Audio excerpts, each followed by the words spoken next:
All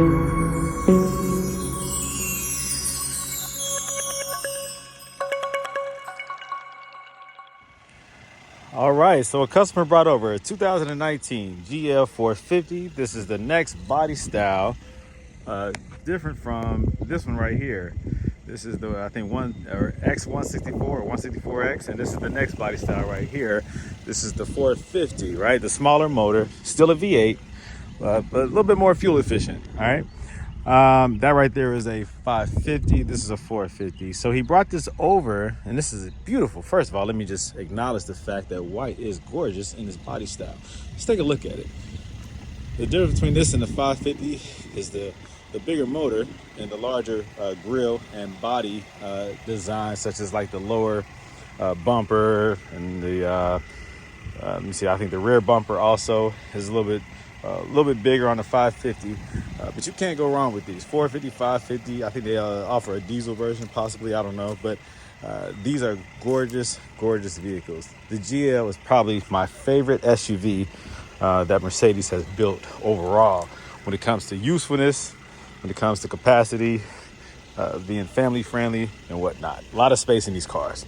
Let's just look at the space. Now, they really did good on this interior. They introduced a nice brown, or what would that be considered? Mocha, I guess. Interior is gorgeous. Look at it. I love the brown. I love the brown interior. On this white, it is beautiful.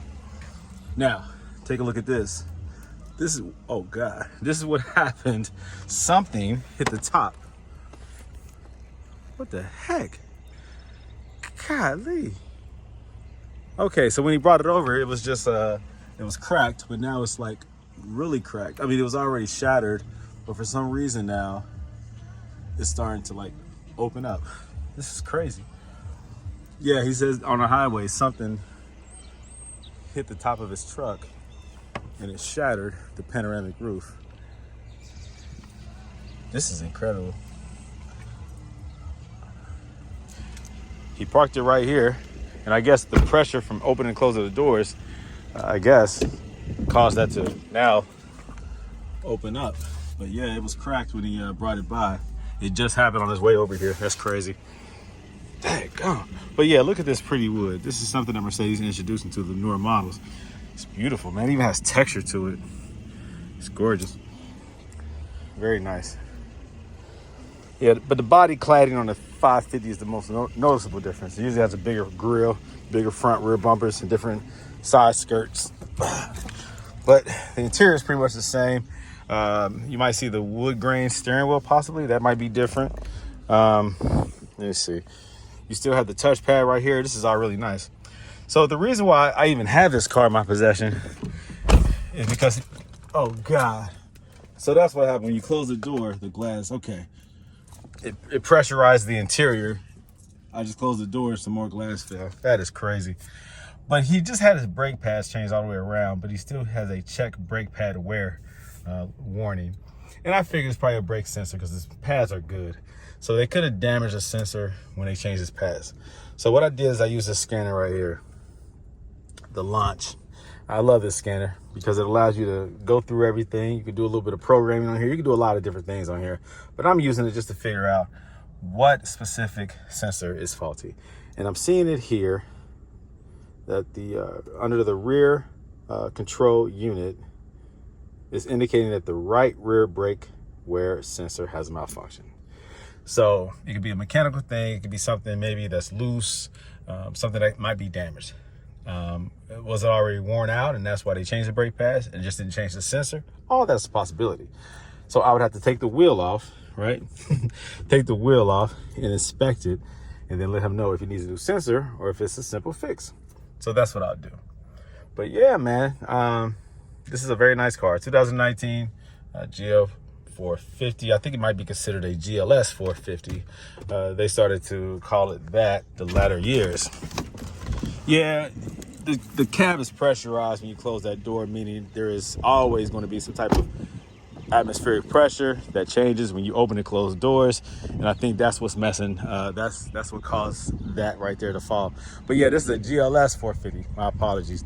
GLS450, and that's a GL550. GL550. So this is gorgeous, man. I think this is one of the most beautiful SUVs that Mercedes has made. Of course, I'm a G-Wagon fan, you already know that. But this right here overall is just a well put together vehicle that never goes out of style. It will always be a beautiful SUV. GLS450. I love it. I love it. All right, guys, so that's the diagnosis for what's causing that brake wear sensor. I'll have to, like I said, inspect it to see if it's something that needs to be replaced or just plugged in, okay?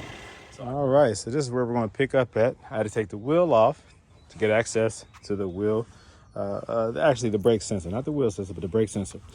Now, this one had a special lug nut that required a special key or tool that Mercedes provides. It is a Mercedes key specific. This is the key right here. Can you see it? Yeah, that's a security lug nut or lug bolt to prevent somebody from stealing this wheel. I don't know. Here in Cincinnati, nobody's really looking at stealing Mercedes wheels, but maybe somebody is. I don't know. So Mercedes decided to put this on some of their newer vehicles, requiring this special key. It comes actually in a nice little set right here.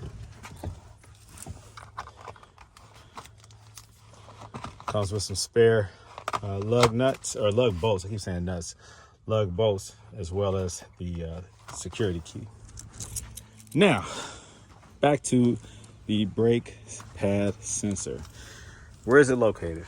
Now, this looks like a complex system. It is the newer design for the Mercedes GLS. And the brake sensor, though, is very basic. It's very original, how Mercedes has been doing it for years. It's right here. Plugs in right here. You don't have to buy the whole line or the whole this piece right here that runs all through here. There are some older Mercedes systems in the early 2000s that requires you like a wheel speed sensor that requires you buying a whole line. But with the brake pad sensor, it's very simple. And oftentimes when you buy brake pads, they come with a new sensor. So in this case, he said that the brake pads were good, but they were not recently changed, because I'm looking at this brake pad right now and the pad itself is pretty low.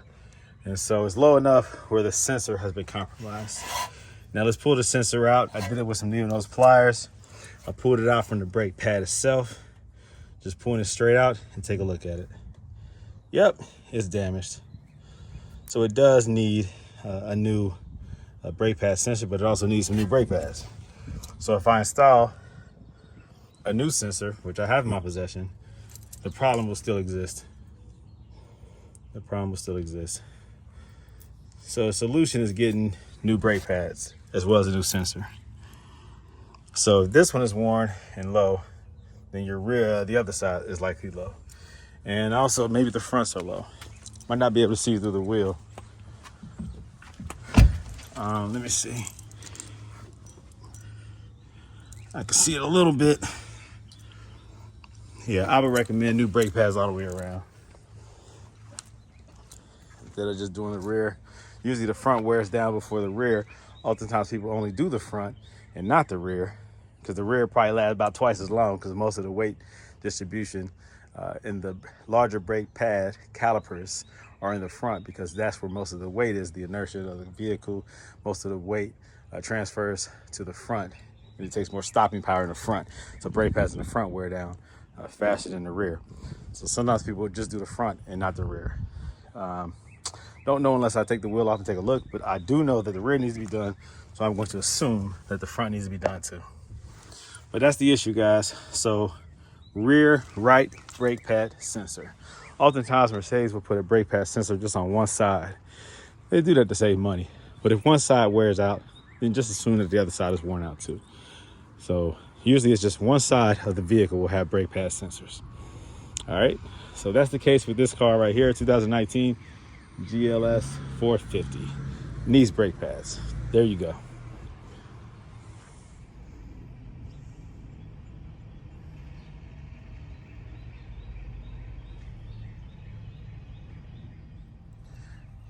Now, I'm not advising you do this, but if you have a brake pad sensor on a Mercedes that is faulty, meaning this tip right here has broken off because it has made contact with the rotor. Brake pads are worn down so much that the tip of this has been broken, which will cause or activate your brake light to come on your instrument cluster. If that happens, I highly recommend that you replace your brake pads. In this case, the brake pads are low. But if you're trying to buy some time, meaning you just don't want to see the warning light on your instrument cluster or on your dash, and you know that you are going to change your brake pads, you know that you need new brake pads. If you want to get rid of that brake light, you can bypass. You can bypass that warning light by taking your sensor, snipping off the tip. The broken tip breaks the conductivity or the continuity or the circuit, right? It breaks the circuit. That is what causes the brake light to come on. You can cut this off and you can pull back the plastic sheeting or the cover of the wires, exposing the metal. And you can twist the metal together, and that will cause the light to go out, because now it believes the SAM unit or the system or the module is designed to read to see if that circuit is broken, or if there is a short in that circuit. When there is a short in that circuit, when that tip breaks off, there is a short in the circuit activating the warning light. So by pulling back the cover, it's like a plastic sheeting. By pulling that back and twisting these two together, like so, I just did it off camera. So by twisting those two exposed wires together, by replugging this back in, your light will go out. Your car will now think that you have a good brake pad, that the sensor is good. Now, of course, obviously, we're going to change the brake pads. Always change your brake pads. It's just a reminder that you need brake pads. The car is stopping safely at this point, but as you can see, there's not a lot of pad left. So at some point, it's going to become unsafe. So safety-wise, please change your brake pads and put a new sensor in. That is why the sensor exists, so that you can drive safely. But if you just want to get rid of that light, now, again, this is not, I'm not condoning trickery, lying, deception. I don't want you to do this and then sell the car and then, to get rid of a light, and then the buyer assumes that you have good brakes. That's not fair. Don't do that. Come on, guys. Be honest and upright. Be a stand-up person. Care for the person who you're selling your car to, if that is what you're doing. If you're trading a car in, don't do that. Come on, guys. Like, really be honest about what the car needs. Brake pads are cheap. It's not hard to change brake pads on a Mercedes. Mercedes probably makes the easiest brake pad that is easy to replace than any other vehicle. All right. So, again, this is just for you, for your personal use, to remove the warning light off of your dash for your brake pads. Simply twist these together, plug it back in,